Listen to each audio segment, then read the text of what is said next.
আসন্ন champions trophy নিয়ে টানাপোড়েন চলছে। এবার আইসিসির সভা স্থগিতের ঘটনা ঘটল। চ্যাম্পিয়ন্স ট্রফি নিয়ে সিদ্ধান্ত হবে আগামীকাল 7 ডিসেম্বর। আইসিসি চ্যাম্পিয়ন্স ট্রফির জট খুলেনি গতকালও।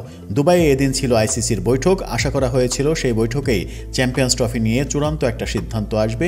নতুন আইসিসি সভাপতি ভারত থেকে হয়েছেন, সেই সভাপতির কল্যাণে নতুন সিদ্ধান্ত আসবে এমনটা ভাবনা থাকলেও সিদ্ধান্ত কিছুই আসেনি।